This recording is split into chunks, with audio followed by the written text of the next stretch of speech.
بسم اللہ الرحمن الرحیم۔ پیارے بچوں، امید ہے آپ سب خیریت سے ہوں گے۔ تو یہ بات یقیناً آپ کے علم میں ہے کہ ملکی حالات کے پیش نظر اسکولز اور کالجز بند ہیں، تو ہم اپنے تعلیمی حج سے بچنے کے لیے اپنی آن لائن کلاسز کو ہم نے شروع کیا تھا۔ آج یہ دوسرا لیکچر ہے۔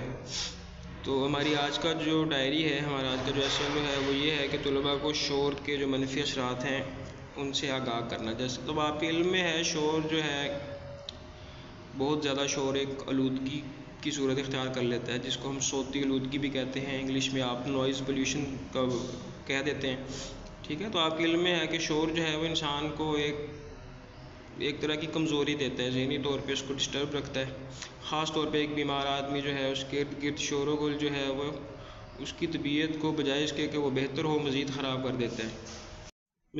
کر دیتا ہے اور ٹھیک ہے، اس کے اعصاب کمزور ہو جاتے ہیں۔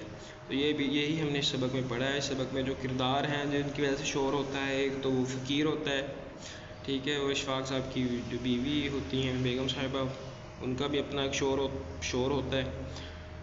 تو اسی طرح ان کے ہاں جو ملازم ہے، ان کا ہمسایہ، ان کے ہاں جو پانی ان کو دینے آتا ہے، جو اس کو سکا کہتے ہیں۔ تو یہ 5-6 کریکٹر تھے یعنی کہ جو ڈرامے میں شور والا کردار جن کو دیا گیا تھا۔ تو باقی جو ہے ہمارا آج کا جو کلاس ورک ہے وہ یہ ہے کہ ہم نے اس میں معاوضہ اور اس میں صفت کو دیکھنا ہے، ان کی تعریفیں کیا ہیں۔ اسی طرح ہم نے کہانی جو ہے وہ اتفاق میں برکت، اس کو بھی ذرا دیکھیں گے۔ اتفاق میں برکت جو کہانی ہے، ہم جو ہے وہ برسوں سے پڑھتے آ رہے ہیں، آپ کو یقیناً پتہ ہوگا کہ یہ کون سی کہانی ہے۔ ایک تو ہم نے جو کہانی پڑھی ہے وہ کسان والی ہے۔ ایک کسان ہوتا ہے، اس کے 3 بیٹے ہوتے ہیں جو آپس میں جو ہے وہ مل جل کے نہیں رہتے، تو کسان جو ہے وہ چاہتا ہے کہ کسی طرح ان کی صلح صفائی ہو جائے، یہ اتفاق سے رہیں، ٹھیک ہے۔ تو پھر وہ اس کے لیے کوشش کرتا ہے، ایک اس کی ترکیب ذہن میں آتی ہے اور یہ ساری چیز جو ہے۔ اسی طرح 2 بیلوں والی کہانی ہے کہ وہ جنگل میں رہتے ہیں اور وہ اتفاق سے رہتے ہیں اور بڑے وہ طاقتور ہوتے ہیں دونوں۔ تو جب بھی شیر ان پہ حملہ کرتا ہے تو اس کو بھگا دیتے ہیں۔ تو جب تک وہ دونوں اکٹھے رہتے ہیں تو شیر کا سامنا آسانی سے کر لیتے ہیں۔ جب ان میں نا اتفاقی آ جاتی ہے تو شیر ان کو ایک ایک کر کے مار دیتے ہیں۔ تو یہ کہانی آپ نے بہت دفعہ پڑھی ہوئی ہوگی۔ اگر پھر بھی آپ کو مشکل لگتی ہے تو آپ اس کو ذرا اپنی قواعد جو انشاء ہے، آپ کی حصہ انشائیہ ہے، اس میں دیکھ لیں اس کو۔ اس کے بعد اس میں معاوضہ پہ آ جائیں۔ اس میں صفت کسے کہتے ہیں، اس میں معاوضہ کسے کہتے ہیں۔ اس میں معاوضہ اس میں مشتق ہے جو کسی کام کی اجرت لینے کے لیے ہم بولتے ہیں نا، جیسے آپ کسی کے پاس، جیسے آپ درزی کے پاس جاتے ہیں نا، تو آپ کہتے ہیں کہ بھائی سلائی کتنی ہے۔ اسی طرح جو ہے وہ آٹا پسوانے جاتے ہیں تو ان سے پسوائی کا پوچھتے ہیں کہ کتنی ہے، ٹھیک ہے۔ تو یہ اجرت یا پھر خدمت کا جو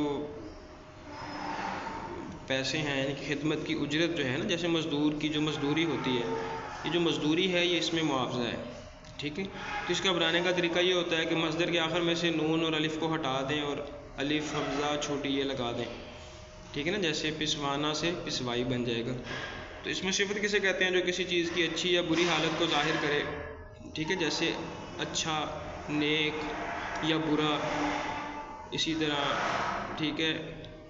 تو اونچا نیچا، یہ ساری کیا ہیں، صفات ہیں جو ہمیں پتہ چلتی ہیں۔ تو اس میں صفت کسے کہتے ہیں کہ وہ اسم ہے جس سے کسی چیز کی اچھی یا بری حالت کو ظاہر کرتا ہے۔ پھر آگے اس کی 2 قسمیں آ جاتی ہیں، صفت اصلی ہے، صفت نسبتی ہے۔ صفت اصلی وہ ہے جو شروع سے ہی اس کی جو صفت بن جائے، اور نسبتی وہ ہے جو کسی نسبت کی وجہ سے اس کی صفت بن جائے۔ جیسے نمک ویسے تو کوئی صفت نہیں ہے، اگر آپ اس کے ساتھ لگا دیں لاہوری نمک، ٹھیک ہے، تو اب یہ لاہوری جو ہے اس نے اس کے اندر ایک صفت پیدا کر دی ہے، یہ صفت نسبتی ہے، ٹھیک ہے۔ تو یہ ہمارا آج کا یہی کام تھا۔ تو امید ہے آپ کو سمجھ آ گئی ہوگی۔ اگر کسی قسم کی کوئی مشکل ہو تو آپ مجھ سے پوچھ سکتے ہیں ہوم ورک میں۔ جب آپ مجھے ہوم ورک بھیجیں گے تو اس میں آپ لوگوں نے نیچے لکھ کے پوچھ لیں مجھ سے کہ سر یہ بات سمجھ نہیں آئی، ٹھیک ہے۔ اور ہوم ورک آپ کا جو ہے اس میں صفت کی تعریف آپ نے لکھ کے مجھے دکھانی ہے، ٹھیک ہے۔ باقی اپنا خیال رکھیں، اپنے ملک کے لیے، اپنی فوج کے لیے دعا کریں اور مجھے اجازت دیں۔ فی امان اللہ۔